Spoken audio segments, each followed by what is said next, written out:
Hello and welcome to India's World. Sri Lanka goes to the polls on August 17th to elect a new parliament. This general election comes in the wake of the dramatic January presidential election, which ousted Mahinda Rajapakse and installed his erstwhile colleague Maithripala Sirisena as president. Sirisena had at that time become the candidate of the united opposition to Rajapakse. There are two coalitions in the fray on August 17th. One led by Sri Lanka Freedom Party of Sirisena, called the United People's Freedom Alliance or UPFA.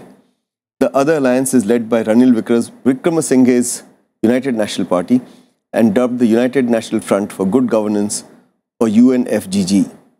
The UNP-led alliance is expected to do better because of divisions within the Sri Lanka Freedom Party between Sirisena and Rajapakse loyalists. However, in a democracy, the electorate can surprise the best psephologists. At stake in this election are issues of democratization, corruption-free governance, and ethnic reconciliation in a deeply fractured society. To discuss these issues and more, we have with us a very distinguished panel of experts. We have with us Ambassador Shashank, a distinguished diplomat. He's been India's foreign secretary. He was also India's ambassador to Denmark, South Korea, and Libya. And we have with us Professor P. Sahadevan. He's Professor of South Asian Studies at the School of International Studies, Jawaharlal Nehru University, expert on Sri Lanka. And we have with us my old friend Shastri Ramachandran. He's a veteran journalist, editor of several newspapers in the past, specializing in foreign affairs and geopolitics, and knows Sri Lanka well. You are writing a book. I hope you'll finish your book on Sri Lanka soon. I welcome you, gentlemen, to this discussion. Ambassador Shashank, let me begin with you. What are the issues at stake in this election for Sri Lanka as a nation and as a society? Forget the political parties, they want power. But what does it mean for the polity at large?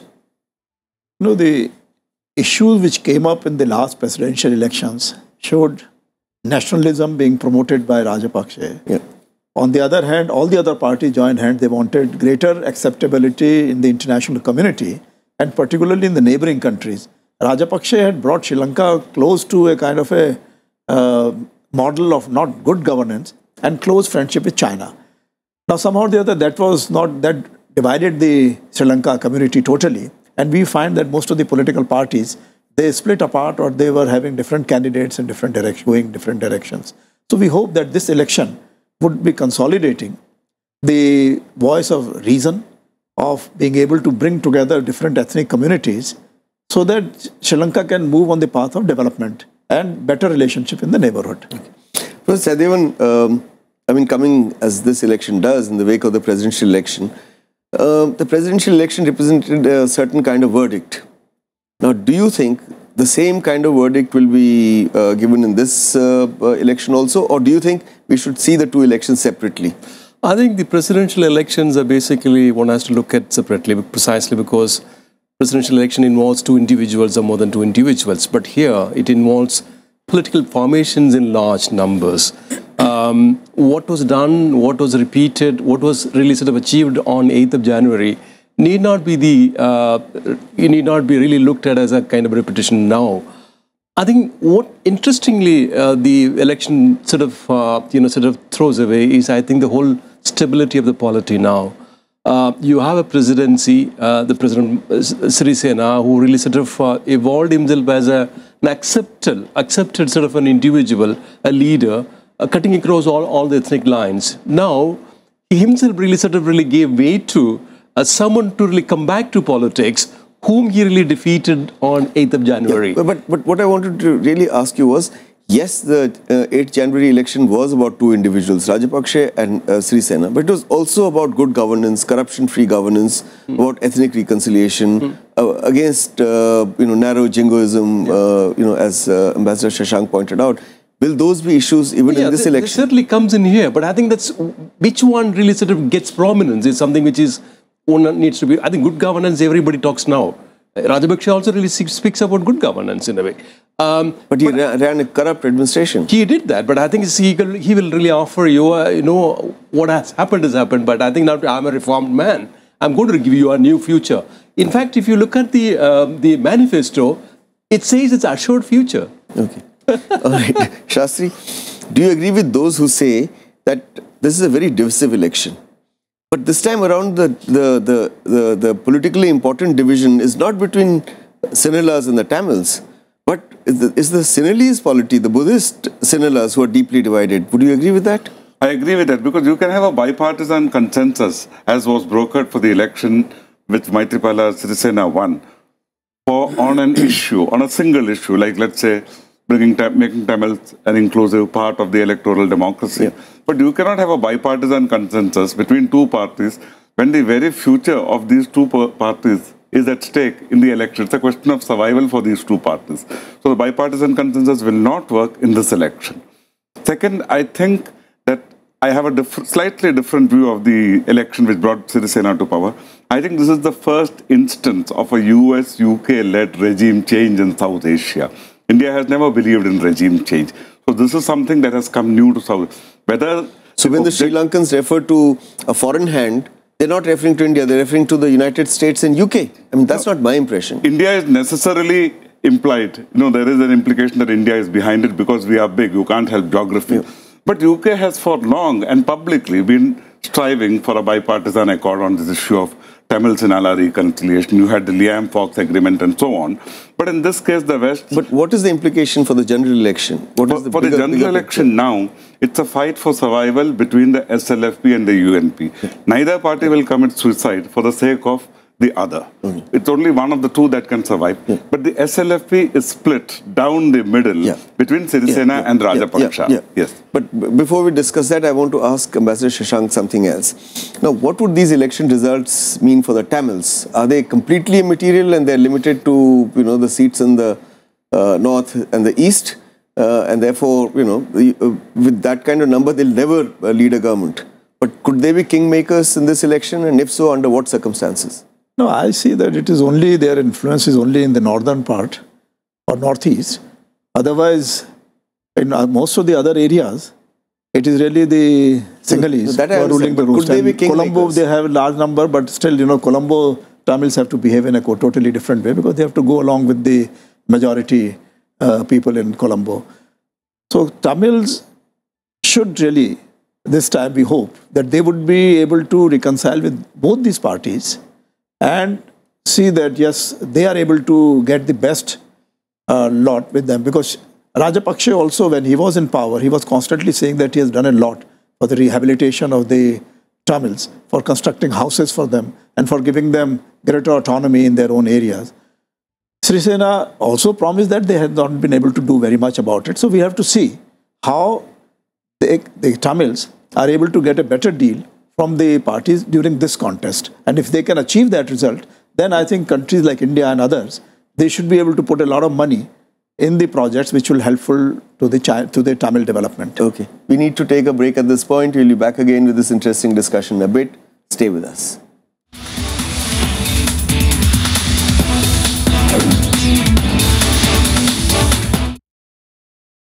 Welcome back. We're discussing the issues in the upcoming general election in Sri Lanka. Professor Sahadevan, why is a certain section of the Sinhala political class upset with the former President Mahinda Rajapaksa's candidacy in this election? No, I think the by and large, if you look at the national Sinhalese mode, then those who really sort of the nationalist one, my reading is I think they want to get him back to politics in a way. So who are the people who are upset? Upset is only the Sirisena camp and certainly the liberal constituency, which also include a whole lot of civil society organizations. Roughly about 50-odd civil society organizations went to Sirisena and really told him that you betrayed our whole cause by letting him to come into politics. Therefore, I think the people who are really upset are basically the liberal constituency. The Sinhalese hardcore nationalists would really love to really get him back to politics. But liberals should also say that it's every Sri Lankan citizen's right, if he's qualified, to contest an election. And Mahinda Rajapaksa is no exception. No, I think the point here is, I think that's, it's not that, I mean, if he's allowed to contest in a different platform, not under SLP, people would have taken it very differently. He has got right to contest, and he has a right to really sort of, see whether he can win the election or not. But I think the point here is, you have an 8th January mandate, which really sort of keep him away because it's voted for Sirisena's good governance. Now the Sirisena really gives him a ticket and nominate him. That's an issue. Okay, so it's really because Sirisena, who had defeated Rajapakse, got a different mandate, but now brings him back as a Sri Lanka Freedom Party candidate, is being criticized now, and he's on the back foot because even his health minister, Rajit Senaratne, has left him and joined the opposition UNP, and there are several others who have done that. This shows the post-election reality of the SLFP fighting for survival against the UNP. Rajapaksa made two smart moves. One is when he stepped down from president, he didn't try to split the party. He also stepped down from the presidentship of the party, which means the responsibility was with Sirisena to ensure that the party survives. And now Sirisena has found that he has to do whatever it takes for the survival of the party. So the logic is consistent that for survival of the party and its unity, he has had to field Rajapakse, who enjoys quite a lot of support within the party. So, and he's openly said, now Rajapaksa himself in an interview to the BBC a couple of days ago, he's optimistic, but not optimistic of a clear majority. He speaks of 105 seats out of 225. To an Indian interviewer, he said 117 seats and said that he hopes to form the next government. Yes, but I think the man who is more on the mark is the General Secretary of the United People's Freedom Alliance, Azam Amin. He has said publicly that an outright majority might prove elusive for both the fronts. Okay. So, is that the reason why all the smaller parties like JHU, this Jatika Hela Urumaya, and Sri Lanka Muslim Congress are joining Prime Minister Ranil Wickremesinghe's UNP? True, certainly. I think these are the or UNP-led alliance. UNP-led alliance. But SLMZ, JHU, in a way, in the forefront of actually dislodging Mahinda Rajapaksa in January election. So they couldn't reconcile to the fact that this man who really they helped him to get elected, would actually surrender himself to Rajapaksa. The other thing is, you asked about the Tamil vote. I think Tamil, the TN, Tamil National Alliance, as much as possible, they would like to really distance from both parties. Because they have an agenda, they have a manifesto, which is really asking so many things in a way. They would like to sit outside and bargain with whoever forms the government, rather than really joining hands and really being a part of the government. Which is what my reading in a way, I think is. Now, let me ask you something slightly different. Do you think the report of the UN Human Rights Commission on rights violations during the war against LTT was delayed? It will now be released at the end of this month, after the election. It was scheduled to be released earlier. So, do you think this was delayed because had it been released earlier, and if it had been critical of Rajapaksa's regime, then Rajapaksa would have gained in this election?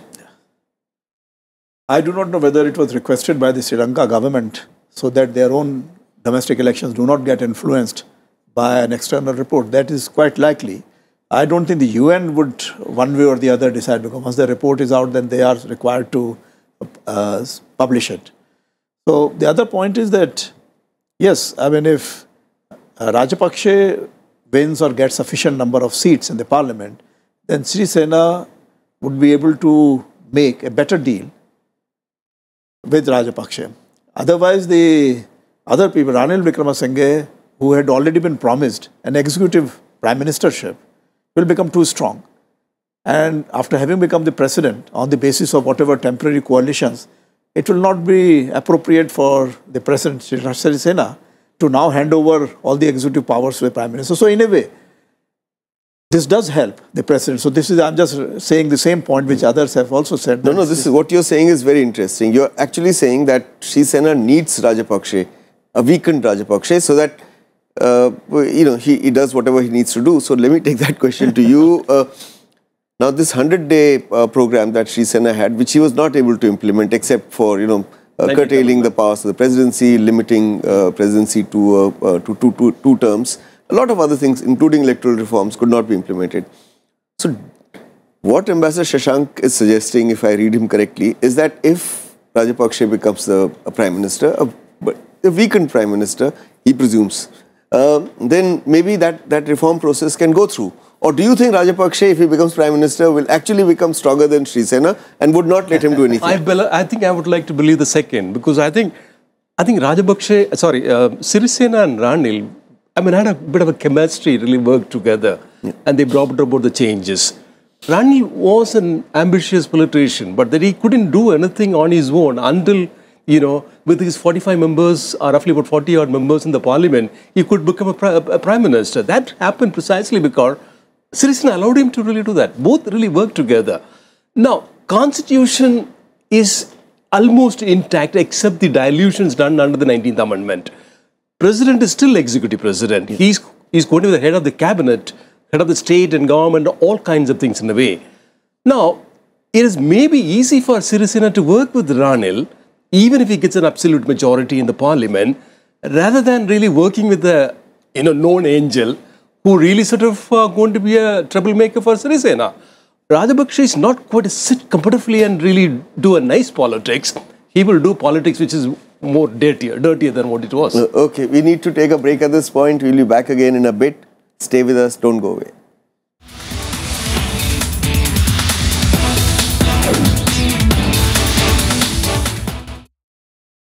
Welcome back. We're discussing the impending general election in Sri Lanka. Shastri, you wanted to say something on that issue of the pairing of Sirisena with Rajapaksa or Sirisena with Ranil Wickremesinghe? No, I'm inclined towards Ambassador Shashank's view that compulsions of realpolitik place Sirisena and Rajapaksa on the same side of the political fence. Yeah. And I think Ranil has they could not implement the 100-day program because that would have meant calling elections at the end of 100 days. So they've given Ranil more time to mobilize his forces. I think that's about as far as Sirisena could go. Otherwise, both Sirisena and Rajapaksa are dependent on the Sinhala vote, and it is the Tamil difference that made a difference to Sirisena.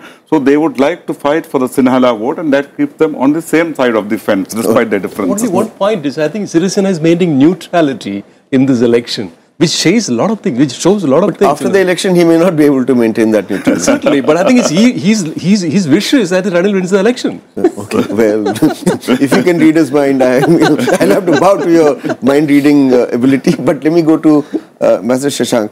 Rajapaksa has been running a prime ministerial campaign. He has made it very clear that he wants to lead the next government. Now, but what are the main issues he's mobilizing people on?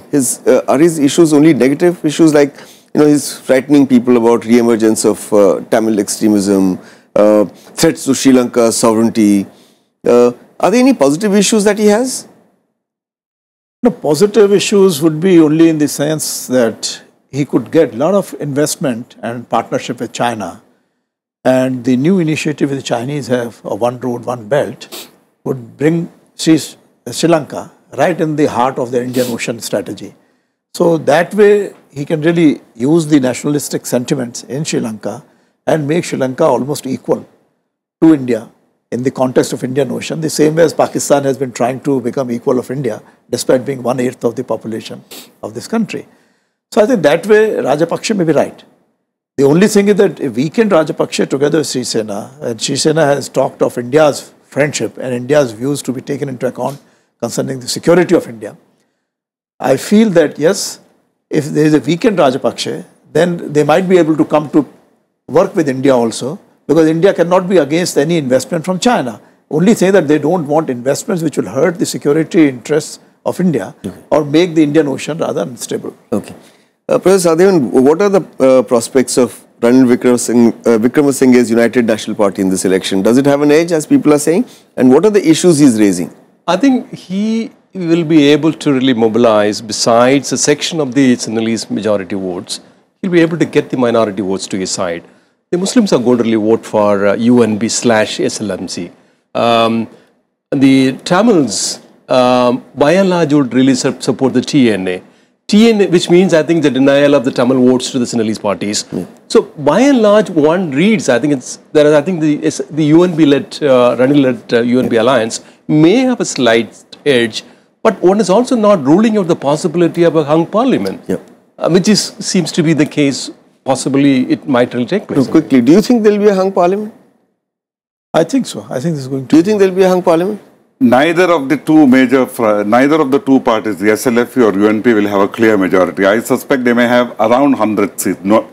Neither of them are likely to cross 110. Okay. Master Shashank, you mentioned about China factor in Sri Lankan election.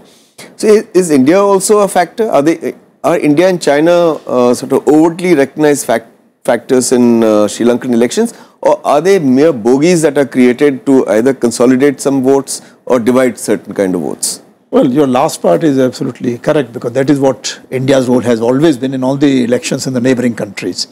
But the point remains that India is a very major factor for Sri Lanka both ways. That is, keeping in mind the Tamil interests, keeping in mind the better inter-community cooperation, and also economic development in Sri Lanka. My question was, is India a factor in the election?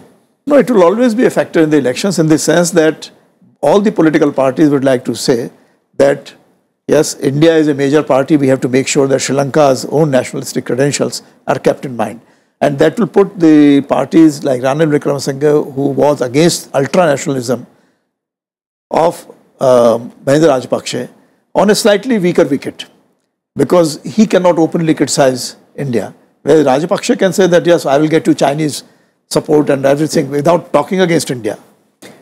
Was Sahadevan, China and India factors in Sri Lanka? No, it's not overplayed in this election, but I think they are really concentrating on a number of domestic issues, including peace and reconciliation, economic development, corruption, and so on and so forth. But point is, I think that you, in the neighborhood election, can't really keep India factor out at all. But in this case, I think both the Ranil camp and the Mahinda Rajapakse camp speaks good of India. They want to really cultivate, you've seen the interview given by one of his leaders. Well, President Mahinda Rajapakse spoke very well of India each time he came to India, but certainly. gave all the business to the Chinese. He gave all that in a way. But the point is, I think he doesn't want to really openly sort of portraying India as a negative factor in the election in a way. But my suspicion, one is, in a way, one can't verify whether as India / the other Western countries really played a bit of a role in the regime change in January, whether Chinese are really into doing a bit of it now. One doesn't know, but one can't really rule out also. Okay. Now, from the Tamil point of view, which party would they like in power? The Tamils, I think, would definitely root for Ranil Wickremesinghe. In fact, what made a difference in the last election is the Tamil votes which came to in this election. That point you made earlier, but Professor Sahadevan says that the Tamil National Alliance, which is really the most powerful Tamil party, would prefer to sit out and bargain with either of the parties rather than wish for one of them to get a majority. That will definitely be a kind of option they will exercise after the result. And they would, if there's a hung parliament, they would then prefer to join Ranil's alliance? They would definitely support Ranil, because the last election shows that the Tamil votes are with Ranil. But in this one, the TNA will also be trying to assert its strength as a political party. Unlike in the last election, when it is its votes and following that could be kind of handed over. Now that is not the case. The TNA has to carve out its own position. Okay, my last question to all of you. What would the election results, one way or the other, mean for India? One is, Sri Lanka Freedom Party with or without Rajapakse as Prime Minister, because Sri Sena has also said that he would not let him become Prime Minister, although I don't see constitutionally how he can prevent him, because the Prime Minister is elected by Parliament, or Ranil Wickremesinghe as Prime Minister. What would India prefer? Not that we have any hand in sort of determining the results, but what would we wish for? Yeah, India has always felt that it's up to the countries to decide, so long as democracy is kept intact. And it is not just a question of having periodic elections, but little more than periodic elections, better reconciliation, better inter-community interests taken into account. So India would be prepared to work with any of the coalitions which emerges there. But what they would definitely like to see is that India's security interests are kept in mind. India has tried to develop economic coordination with the BIMSTEC countries, with the SAARC countries in the smaller framework like this BBIN. So they would like to do something similar with Sri Lanka also. Sri Lanka should be prepared to quickly. I think it's easy for India, and India will feel comfortable working with Sri Sena and Ranil together. It will be extremely difficult, or maybe difficult to work with Rajapakse. All right. I think if the present arrangement continues with Ranil as the Prime Minister and Sirisena at the political helm, India would be more comfortable rather than a change in the equations. Well, this panel, which has no vote in the Sri Lanka election, really votes for Ranil Wickremesinghe. On that happy note, we have to end this discussion. I'd like to thank all my guests, Ambassador Shashank, Professor Sahadevan, Mr. Shastri Ramachandran. Thank you for coming here and participating in this discussion. That's all we have for you today. We'll be back again next week as usual. Till then, goodbye and thanks for watching India's World.